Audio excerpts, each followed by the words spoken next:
श्री राम दोस्तों, आज जिस घटना की हम बात कर रहे हैं वह वृंदावन की एक सच्ची घटना है। वृंदावन में एक संत रहा करते थे। लोग उनको जज साहब नाम से पुकारा करते थे। तब एक दिन एक व्यक्ति ने पूछा कि यह तो एक संत हैं, इनको जज साहब क्यों कहा जाता है।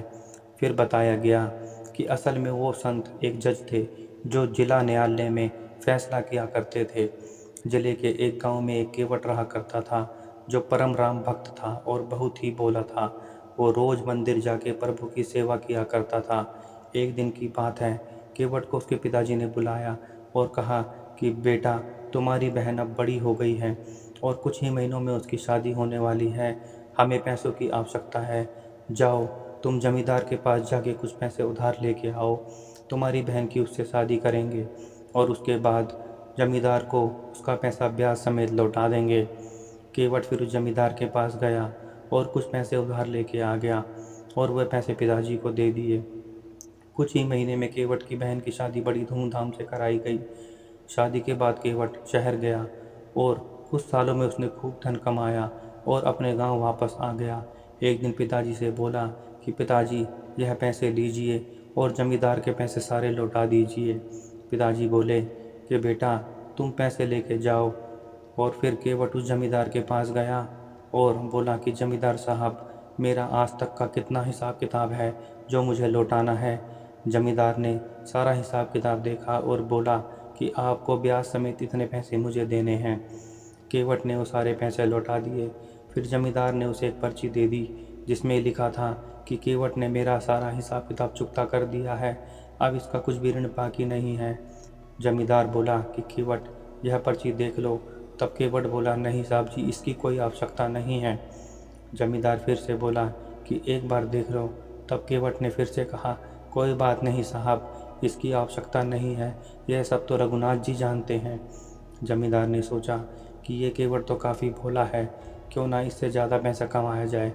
फिर जमींदार ने दूसरी एक पर्ची निकाली और उसमें लिख दिया कि केवट ने मेरे अब तक पैसे नहीं लौटाए हैं, और पहले वाली पर्ची एक पुस्तक के अंदर रख दी।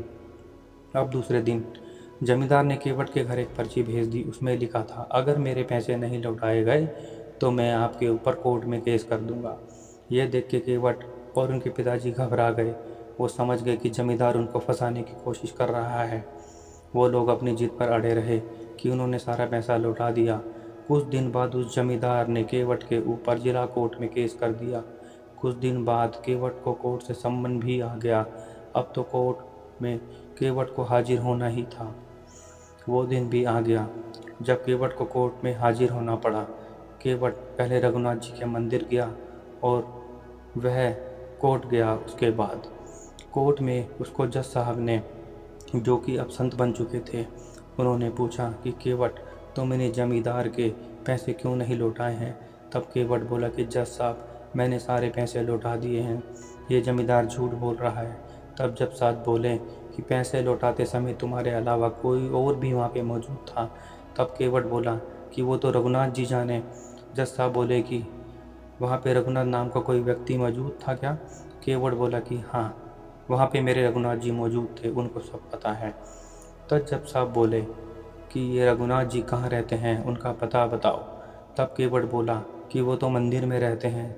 जज साहब ने सोचा कि शायद कोई पुजारी होगा जिसका नाम रघुनाथ है। जज साहब ने रघुनाथ के नाम का वारंट काटा और अपने सिपाही से बोला कि ये वारंट ले जाके उस मंदिर में दे के आओ जहाँ पे रघुनाथ जी रहते हैं। सिपाही ने तुरंत वारंट लेके निकल गया। कुछ देर बाद वो मंदिर पहुंचा। वहाँ के पुजारी से बोला कि यहाँ पे रघुनाथ नाम का व्यक्ति कौन है, उनके नाम पे वारंट है, उनको जाके बुलाओ। तब पुजारी जी बोले कि रघुनाथ जी तो प्रभु श्री राम जी हैं। तब सिपाही बोला कि जो भी है, ये वारंट उनके नाम पे है, उनको कोर्ट में हाजिर होना पड़ेगा। फिर पुजारी ने वारंट लिया और प्रभु के चरणों में रख दिया और बोला कि हे प्रभु, आज तक आपके चरणों में कई सारे पकवान, आभूषण, वस्त्र आए हैं, मगर आज पहली बार आपके नाम पे वारंट आया है। प्रभु, अपने भक्त की लाज ज़रूर रखना। आखिर वो दिन भी आ गया। आज प्रभु को कोर्ट में जाना था गवाही देने के लिए। कोर्ट सवेरे खुल गया। केवट सवेरे सवेरे मंदिर गया, प्रभु के दर्शन किए और बोला कि रघुनाथ जी, आपको पता है ना कि आज आपको कोर्ट में आना है गवाही देने के लिए, मैं आपका वहाँ पर इंतज़ार करूँगा। फिर केवट कोर्ट चला गया। जज साहब आए और सिपाही से बोले कि रघुनाथ जी को हाजिर किया जाए। तब सिपाही ने 3 बार पुकार लगाई, रघुनाथ हाजिर हो। उसके बाद एक बुजुर्ग व्यक्ति कोर्ट में आ गया। वो बुजुर्ग बहुत ही धीरे धीरे चल रहा था, कपड़े फटे थे, सिर बंधा था, गले में तुलसी की माला थी और चेहरे पे अत्यंत विलक्षण तेज था। जज साहब ने उनकी तरफ देखा और वो उनको देखते ही रह गए। जज साहब ने पूछा, आपका नाम? वो वृद्ध व्यक्ति बोला कि मैं ही हूँ रघुनाथ। जज साहब बोले कि क्या उस दिन आप भी मौजूद थे, जिस दिन केवट ने जमींदार के सारे पैसे लौटाए थे?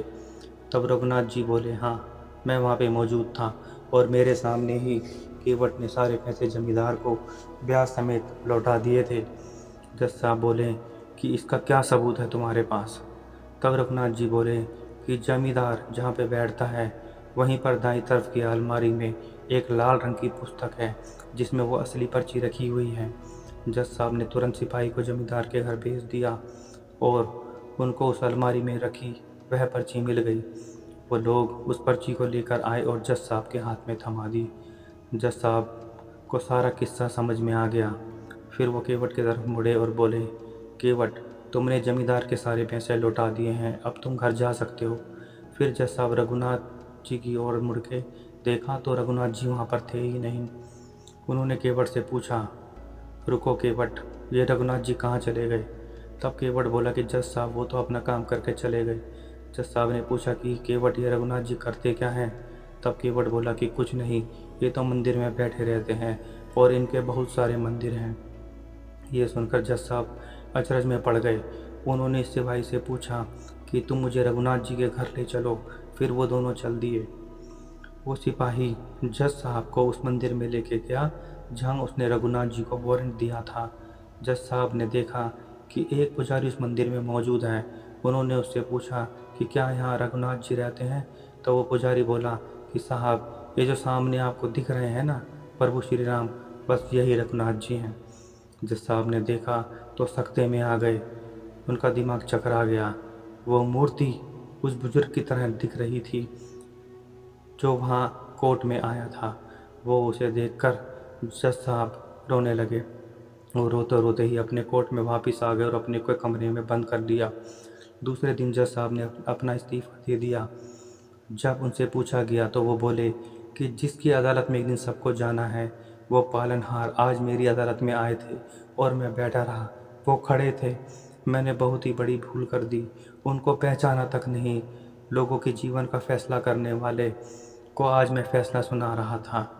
दोस्तों, जानते हो, आज भी वो जज साहब वृंदावन की गलियों में घूमते नजर आएंगे।